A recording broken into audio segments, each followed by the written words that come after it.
di antara hikmah diciptakannya syaitan dan manusia kadang-kadang terkena godaan dan terjerumus pada dosa, dan di antara hikmahnya kita diberi nafsu yang kadang-kadang nafsu menyuruh kita untuk dosa adalah sangat banyak hikmahnya.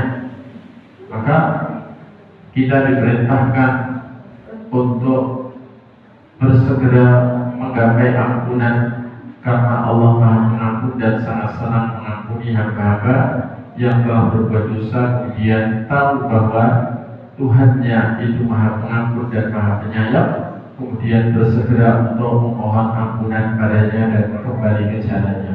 Itu Allah sangat gembira melihat hamba seperti itu. Jemaah sekalian yang semoga selalu dirahmati Allah. Kemudian dijelaskan oleh Syekh Sa'id bin Wahab Al-Qahtani hafizahullah ta'ala berkata dengan nama Allah Al-Hakim, huwa ta'ala Al-Hakim al-mawsuf bi kamal al-hikmah wa bi kamal al-hukmi bainal makhluqat. Al-Hakim huwa wasi'ul ilmi wal ibtila'i ala mabadi'il umuri wa aqaqibiha, wasi'ul hamdi tamul qudrati gharizur rahmati, wa huwa alladhi yad'u al-ashya'a mawadi'aha wa yunziluha manazilaha al-la'iqata biha bi khalqihi wa amrihi wa la yatawajjahu ilahi su'alun wa la yabda'u fi hikmatihi maqalun. Dia Allah itu Maha Hakim, Al-Hakim, disifati dengan sifat kesempurnaan dalam hikmah, dalam sifat hikmah, dan juga dengan kesempurnaan al-hukmi bainal makhluqat, di dalam membuat ketentuan, baik ketentuan takdir maupun ketentuan syar'i, yakni hukum antara seluruh makhluk ciptaannya. Maka Al-Hakim itu mengandung makna maha luas dalam ilmu dan maha luas dalam mengetahui segala pangkalnya urusan dan akibatnya urusan. Jadi apapun pangkalnya Allah tahu, ujungnya nanti juga Allah tahu. Ketika dia mencipta iblis, dia tahu nanti ujungnya apa. Ketika hari kiamat terjadi, pengikut iblis jumlahnya nanti berapa totalnya, sehingga yang masuk neraka setiap 1000 manusia adalah 999. Itu Allah tahu. Allah tahu. Yang akan menjadi ahli surga itu berapa di antara keturunan Adam. Sejak Allah belum mencipta langit dan bumi, Allah sudah tahu. Allah sudah tahu. Sehingga segala apapun yang belum terjadi, Allah itu tahu persis secara global maupun rinci. Dan dia ketika menghendaki terjadinya apapun, dia menetapkan dalam takdirnya atas dasar hikmah yang dia sukai. Kemudian juga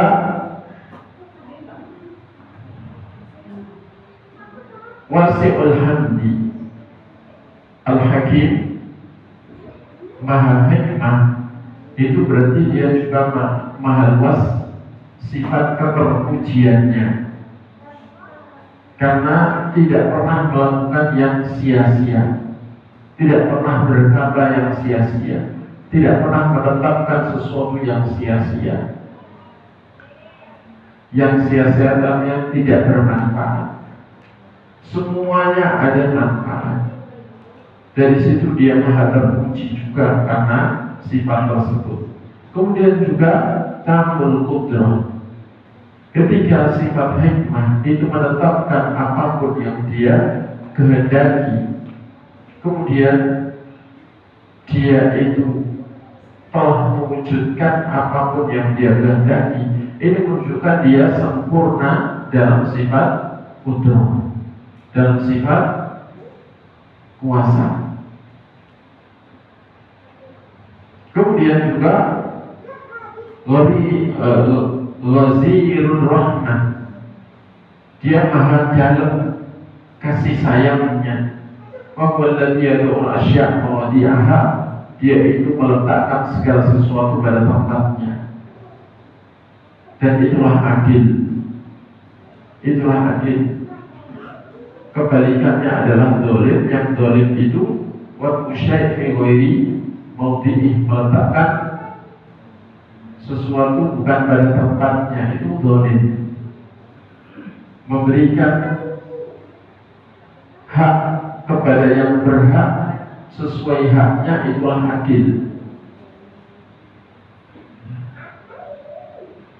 Karena itu dia itu maha adil, karena tidak disebut hakim, maha bijaksana kalau tidak memiliki sifat adil. Tidak akan disebut bijaksana kalau masih zalim, masih asal-asalan dalam meletakkan segala sesuatu. Dan Allah menunjukkan segala sesuatu pada kedudukannya yang sesuai dengannya, baik dalam mencipta maupun dalam memerintah, dalam mentakdirkan maupun dalam menetapkan apapun yang dia tetapkan dalam syariatnya. Semuanya pas, semuanya pas sesuai kedudukannya, sesuai tempatnya, sesuai yang semestinya. Karena itu tidaklah boleh ditujukan kepadanya itu pertanyaan, kenapa? Kenapa sih Allah kok nggak menunjuki iblis misalnya? Kenapa sih kok Allah mencipta iblis? Tidak boleh pertanyaan begitu ditujukan kepadanya. Tidak boleh ditanya kenapa kok kita ini, atau kenapa kok misalnya sapi itu kok anaknya nggak dibikin 5 misalnya biar cukup banyak. Ya. Intinya apapun yang Allah tetapkan itu tidak boleh ditanyakan kenapa. Termasuk dalam syariatnya. Kenapa Allah mewajibkan sholat 5 waktu untuk kita? Kenapa Allah mewajibkan rukun Islam yang 5? Kenapa Allah mewajibkan wanita menutup aurat? Kalau menanyakan apa kiranya di antara hikmah, itu tidak masalah. Meskipun dalam melaksanakan perintah kita tidak menunggu tahu hikmahnya. Itulah manhaj Ahlussunnah wal Jamaah. Ketika ada perintah dari Allah atau Rasulnya, pertama kali yang ada adalah perkataan zahir batin, sami'na wa ata'na, kami mendengar dan kami taat.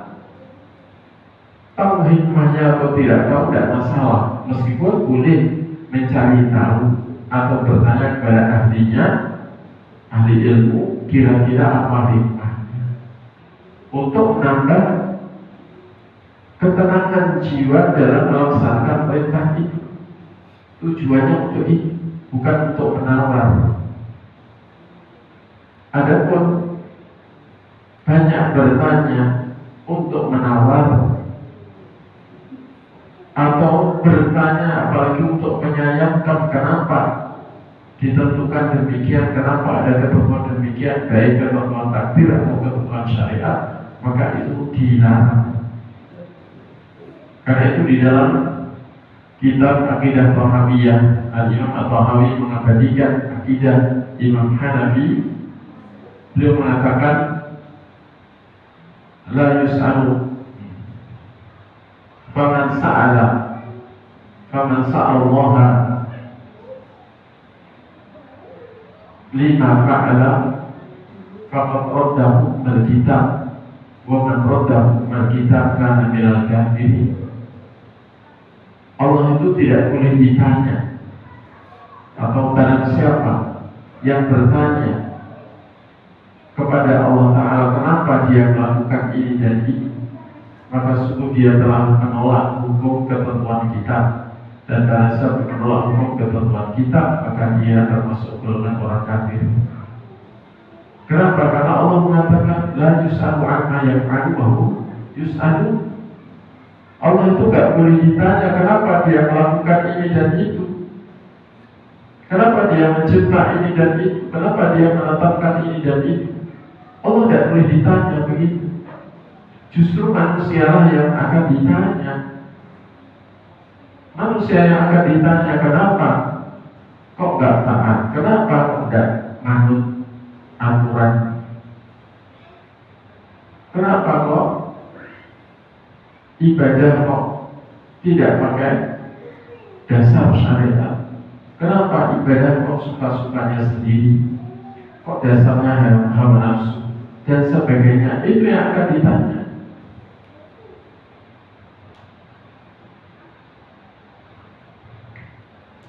Jadi la yus'alu amma yaf'alu yus'al wa la yaqdahu fi hikmatihi maqal, dan tidak boleh ada satupun perkataan yang mencela sifat hikmahnya Allah Ta'ala dengan mengatakan seperti perkataan orang kafir dan orang yang dalam hatinya ada penyakit kemunafikan, yakni ma'aradallahu bihadza mathalan, apa yang Allah inginkan dengan membuat permisalan seperti ini.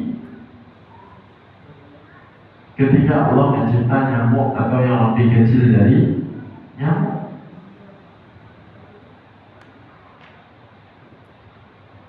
mengatakan apa sih hikmahnya? Kenapa Allah mencipta nyamuk bikin gatal saja, ganggu orang tidur? Padahal hikmahnya sangat banyak.